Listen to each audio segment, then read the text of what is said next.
लेते हैं, धूप जाने का टाइम आ गया है।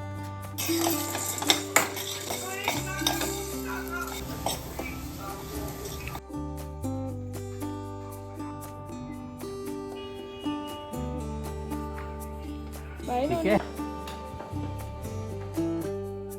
हाय एवरीवन, नए व्लॉग में आप सभी का स्वागत है। तो यहाँ तक मैंने लास्ट व्लॉग में शेयर किया था, आज है संडे का दिन। तो चलिए आगे व्लॉग कंटिन्यू करते हैं। लेके आए थे ना, वो भी ऐसी रखी हुई है, तो इसे भी खाली करना है, तो ये काम कर लेती हूँ अब मैं। तो आज के इस वीडियो में शेयर करने वाली हूँ मैं आपकी डेंटल हाइजीन से रिलेटेड बहुत ही यूजफुल प्रोडक्ट जो आपकी स्माइल को बनाए बहुत ज़्यादा ब्यूटीफुल और साथ ही आपके टीथ बनाए पहले से ज़्यादा हेल्दियर और स्ट्रॉन्गर। तो मैं बात कर रही हूँ अगारो का ये इलेक्ट्रिक टूथब्रश जो कि आपके टीथ को बहुत ज़्यादा हेल्दी और स्ट्रॉन्गर बनाने में हेल्प करेगा। तो चलिए इसके बारे में बात करते हैं और मैं आपको बताती हूँ ये अगारो का इलेक्ट्रिक टूथब्रश किस तरह से यूजफुल हो सकता है। आप लोग यही सोच रहे होंगे कि हम लोग नॉर्मल टूथब्रश यूज करके भी तो अपने टीथ को क्लीन कर सकते हैं। तो यहाँ पे मैं बता दूं आपको कि जो इलेक्ट्रिक टूथब्रश होता है और नॉर्मल टूथब्रश होता है उसमें काफ़ी डिफरेंस होता है। नॉर्मल टूथब्रश से कई बार ऐसा होता है हम फोर्सफुली अपने दांतों को ब्रश करते हैं जिससे दांतों का जो इनेमल होता है वो निकल जाता है। और कई बार ऐसा होता है हमारे गम्स भी इंजर्ड हो जाते हैं फोर्सफुली ब्रश करने की वजह से, और गम्स ब्लीडिंग का इशू भी हो सकता है। और कुछ लोग तो इतना आलस करते हैं कि 2 मिनट भी ब्रश नहीं करते नॉर्मल टूथब्रश से, जिससे दांत अच्छे से क्लीन ही नहीं होते, फिर आगे जाकर उनको दांतों से रिलेटेड कई सारे इश्यूज होते हैं। तो चलिए अब बात करते हैं अगारो इलेक्ट्रिक टूथब्रश। तो ये है अगारो का कॉस्मिक इलेक्ट्रिक टूथब्रश जो कि इस तरह की पैकेजिंग में आता है, छोटे से बॉक्स में। और अब चलिए इसको खोल के देखते हैं कि इसमें क्या क्या अटैचमेंट्स हैं। तो ये इस तरह के केस में आता है। सबसे पहले मिलेगा आपको यूज़र मैनुअल और साथ में वारंटी कार्ड, और ये है छोटा सा केस जिसमें आपको मिलेगा इलेक्ट्रिक टूथब्रश। तो काफ़ी ट्रैवल फ्रेंडली भी है, आप इसको ट्रैवलिंग के टाइम पे भी लेके जा सकते हैं। कुछ इस तरह से ये खुलता है और आप देख सकते हैं यहाँ पे ये दी हुई है मशीन इलेक्ट्रिक टूथब्रश के लिए, जिसमें आपको 5 मोड्स भी दिए हुए हैं। तो सबसे पहले यहाँ पे ऑन ऑफ करने के लिए पावर बटन दिया हुआ है। इसमें मिलते हैं 5 क्लीनिंग मोड। सबसे पहले है वाइट फंक्शन जो कि टीथ में लगे स्टेन्स को क्लीन करता है और वाइटनेस देता है। दूसरा है क्लीन, जिसे हम डेली ब्रशिंग के लिए यूज़ कर सकते हैं। थर्ड है सेंसिटिव, जिनके से बहुत सेंसिटिव टीथ हैं उस पर ये बहुत जेंटली ब्रश करने के लिए यूज़ कर सकते हैं। इसके बाद है पॉलिश मोड, ये आता है टीथ को शाइन देने के लिए। और लास्ट में है मसाज मोड, जिससे आप दांतों और गम्स को मसाज कर सकते हैं। और साथ ही सबसे नीचे दिया हुआ है ये बैटरी इंडिकेटर। सबसे पहले इस टूथब्रश को हम फिट कर लेते हैं। तो ये ब्रश हेड जो है हमने ऊपर के पॉइंट पे इस तरह से अच्छे से फिट कर लिया है, और जो पावर बटन है उसे हमें प्रेस करना है, तो वहाँ से मशीन ऑन हो जाती है। और पावर बटन को ही प्रेस करने से इसके मोड्स भी हम चेंज कर सकते हैं। इसकी ब्रिसल का मूवमेंट टूथब्रश के मोड्स के अकॉर्डिंग चेंज करने के साथ ही चेंज होते रहते हैं। जैसे ही हम इसका मोड चेंज करते हैं तो इसके ब्रश की मूवमेंट और स्पीड भी चेंज हो जाती है। इस इलेक्ट्रिक टूथब्रश के साथ प्रेशर देने की ज़रूरत नहीं है, क्योंकि इसमें है सोनिक टेक्नोलॉजी जो जनरेट करती है 40,000 स्ट्रोक्स पर मिनट, जो काफ़ी इफ़ेक्टिवली टीथ को क्लीन करता है।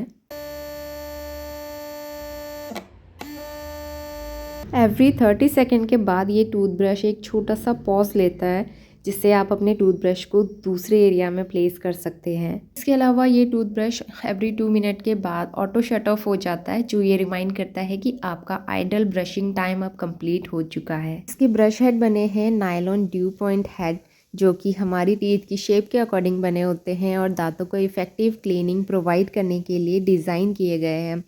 इसका जो हेड है वो वेव्ड ब्रिसल शेप का आता है, जिससे टीथ के बीच में फंसी गंदगी अच्छे से क्लीन करती है। इसको चार्ज करने के लिए आता है ये टाइप सी चार्जिंग केबल।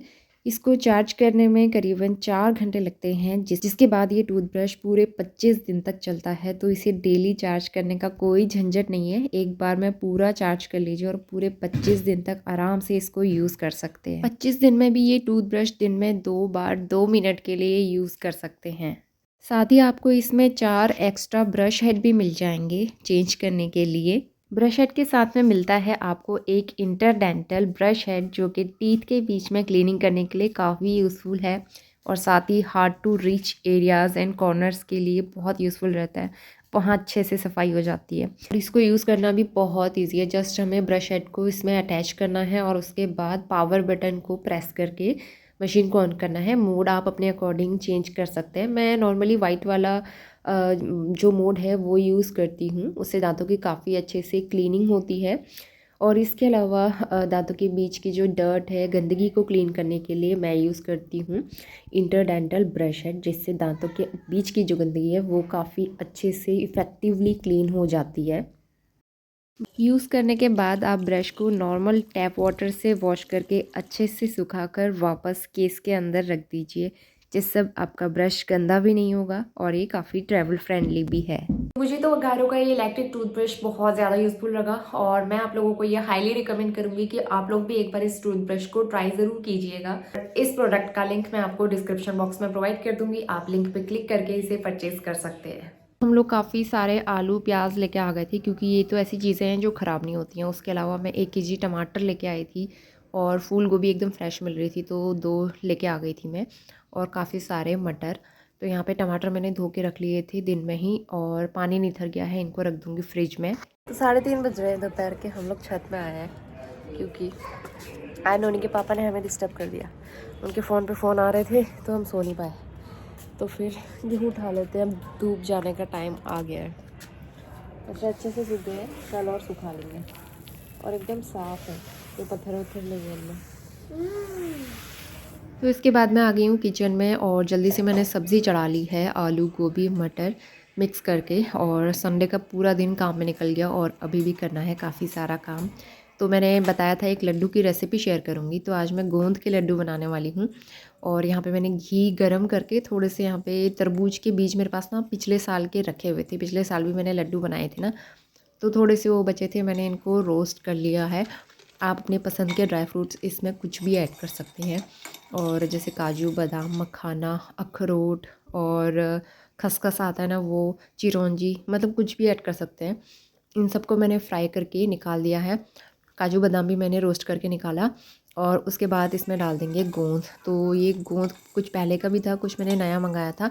इसको काफ़ी सारा घी डाल के फ्राई करना पड़ता है, घी मैंने ऊपर से भी डाला था, जब तक वो अच्छे से फूल नहीं जाता है। गोंद को फ्राई करने के बाद मैंने इसमें डाल दिया है थोड़ा सा और घी, और इसमें डाल देंगे हम गेहूँ का आटा। आप चाहें तो बेसन भी ऐड कर सकते हैं, बेसन से भी काफ़ी अच्छा फ्लेवर आता है।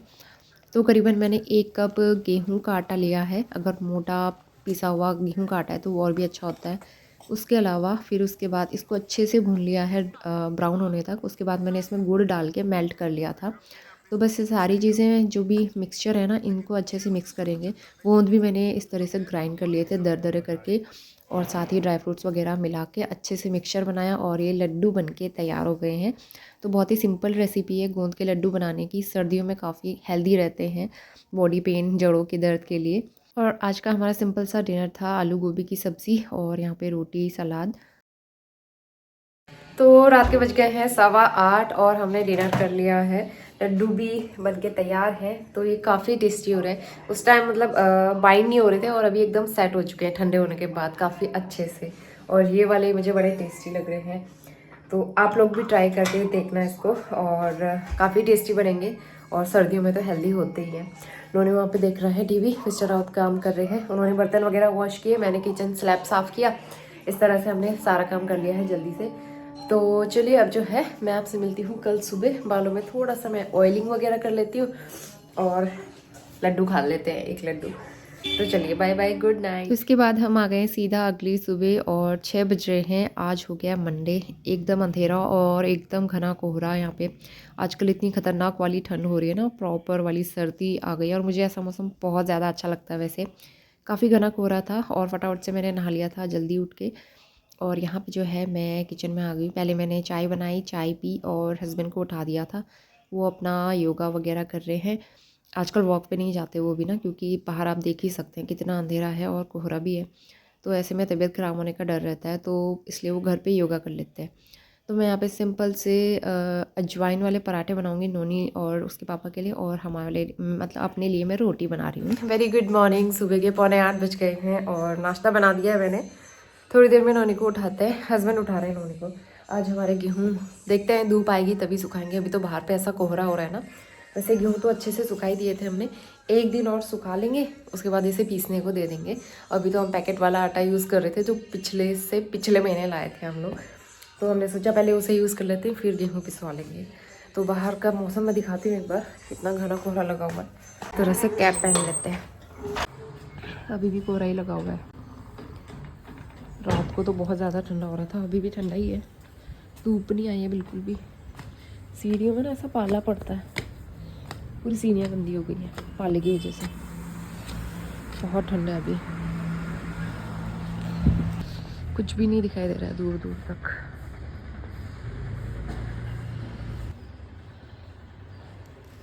ठंडा काफ़ी ज़्यादा हो रहा था इसलिए मैंने सर पे कैप लगा ली है, और मैं सोची थी धूप आएगी तो गेहूँ भी सुखा लेंगे, लेकिन ऐसा नहीं हो पाया। 8:30 बज गया है, नाश्ता भी तैयार हो गया हमारा।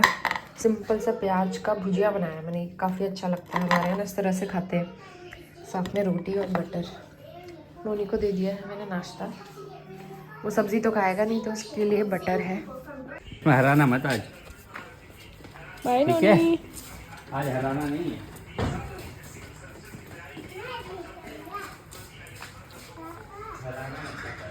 नोनी चला गया था स्कूल के लिए, आज उसका जाने का मन नहीं हो रहा था। वैसे भी इतनी ठंड हो रही है ना, तो बच्चे उठते कहाँ हैं इतनी इजीली। तो फिर उसको स्कूल ड्रॉप करके आए उसके पापा। बहुत दिन तक ना मैं स्कूल वगैरह उसका मिस ज़्यादा कराना पसंद नहीं करती हूँ। उसके बाद मैंने घर के सारे काम किए, और यहाँ पे जो है सरसों अजवाइन लहसुन वाला तेल गरम करके लेके आई हूँ। मैं पैर के तलों में लगाऊँ ना सर्दियों में, बहुत फ़ायदा रहता है, ठंड से भी बचाता है।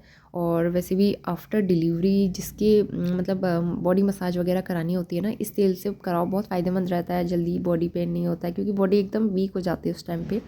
तो मैंने डिलीवरी के बाद पूरा 1 महीना इस तेल से मालिश करवाई थी अपनी। Good morning to all of you. सुबह के 11 बजने वाले हैं, और एक वीडियो शूट करी थी इसलिए मैंने लाइनर वगैरह लगाया है।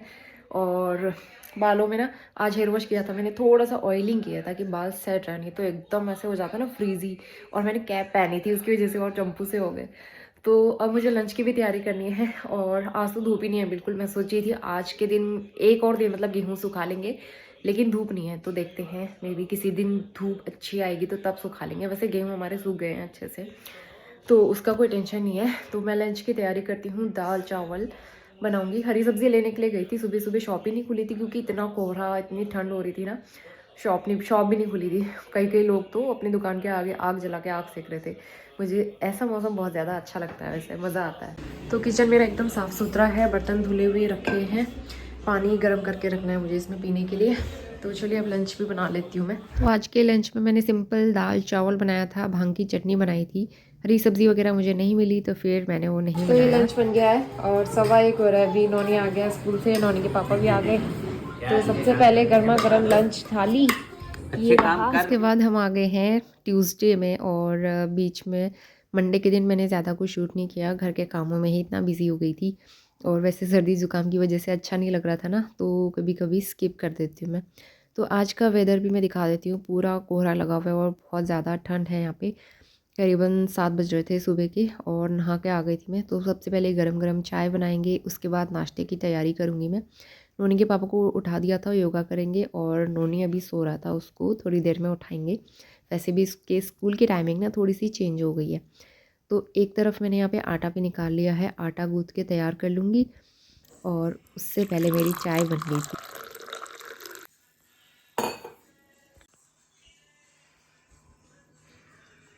Very good morning. 7 बज गए सुबह के, लेकिन बाहर एकदम अभी भी अंधेरा सा ही लग रहा है, यहाँ से ज़्यादा लग रहा है। बाहर तो थोड़ा रोशनी है, लेकिन फॉग हो रहा है, ठंड इतनी ज़्यादा हो रही है। और मेरा मतलब कोल्ड ठीक है, थोड़ा सा आवाज़ थोड़ी बैठी हुई है, तो ठीक होने में टाइम लगेगा। तो पहले मैं चाय पीती हूँ, और उसके बाद बनाएंगे मूली के पराठे। तो यहाँ पे आटे में मैंने नमक अजवाइन सब डाल के रख दिया है, आटा गूँथूँगी। स्टफिंग के लिए मैंने मूली कद्दूकस करके ओवरनाइट कपड़े में लपेट के रखा हुआ है इस तरह से। इसका स्टफिंग बाद में तैयार करूँगी, पहले चाय पी लेते हैं। और नोनी का स्कूल ना आज से थोड़ा लेट का हो गया है, पहले 9 बजे का था, अब 9:30 का हो गया, मतलब 9 साढ़े 9 का हो गया है। 9:30 से 1:30 बजे तक, पहले 1 बजे छुट्टी होती थी, अब 1:30 बजे छुट्टी होगी। वैसे 9 बजे का भी ठीक ही था, मुझे तो कोई प्रॉब्लम नहीं थी, लेकिन वो है ना सुबह सुबह तो फॉग ज़्यादा हो रहा है, ठंडा बहुत हो रहा है, तो उस वजह से बच्चों का स्कूल लेट का कर दिया है। वैसे भी अब कुछ दिनों में विंटर वेकेशन हो जाएगी, कुछ दिन ही जाना है स्कूल, 24-25 से इनकी सर्दी की छुट्टियां शुरू हो जाएंगी। लेकिन यही है कि दोपहर में काफ़ी लेट हो जाएगा हमारे लिए, दिन में सोने को नहीं मिल पाएगा फिर। तो एनीवेज एडजस्ट करना पड़ेगा। पहले मैं चाय पीती हूँ अब।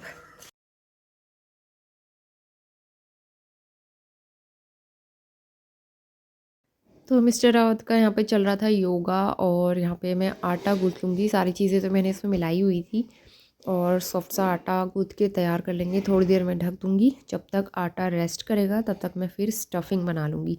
मूली एक रात पहले कद्दूकस करके रख लो ना, काफ़ी काम आसान हो जाता है, टाइम बच जाता है और सहूलियत हो जाती है अगले दिन सुबह के लिए। वैसे भी सर्दियाँ हैं, ऐसे में कुछ ख़राब होता नहीं है। तो स्टफिंग फटाफट रेडी कर ली है। एक तरफ तवा गर्म हो रहा है और बनाते हैं पराठे।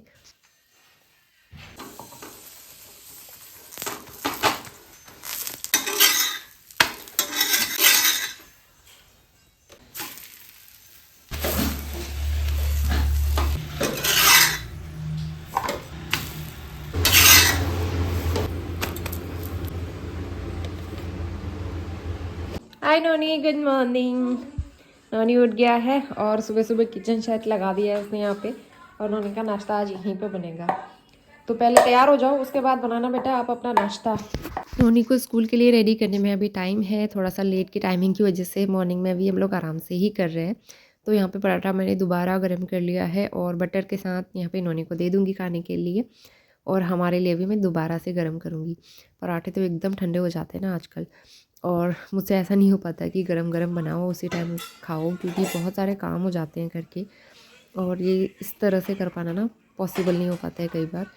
तो नाश्ता किया हमने, और यहाँ पे जो है अब मैं सफाई करना शुरू करूँगी। सबसे पहले एक टॉप में सोप वगैरह लगा के अच्छे से स्क्रब कर लूँगी। जब भी पूरी पराठा या फिर तड़का लगता है तब तो मैं सोप लगा के अच्छे से ज़रूर साफ़ कर लेती हूँ, क्योंकि चिकनाई थोड़ी बहुत आ जाती है। और ऊपर का जो रोशनदान है वो भी मैंने साफ़ किया था ना, धूल मिट्टी साफ़ की थी, क्योंकि अब ठंड हो रही है तो रोशनदान साफ़ करके मैंने बंद कर दिया। काफ़ी ठंडी हवा आती है वहाँ से सुबह शाम, तो इसलिए वो बंद किया। तो यहाँ पे पूरे कुकटॉप पे मैंने अच्छे से सोप लगा के साफ़ कर दिया है।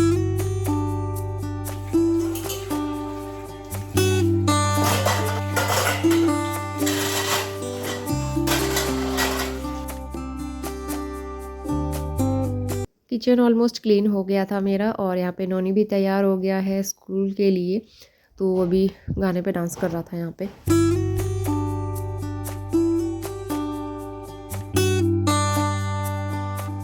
और घर के सारे काम निपटा के मैं आ गई थी छत में कपड़े लेके। तो मैंने बहुत सारे कपड़े तो वॉश नहीं किए, छोटे छोटे कपड़े ना जैसे सॉक्स वगैरह, ये तो डेली धोने ही पड़ते हैं।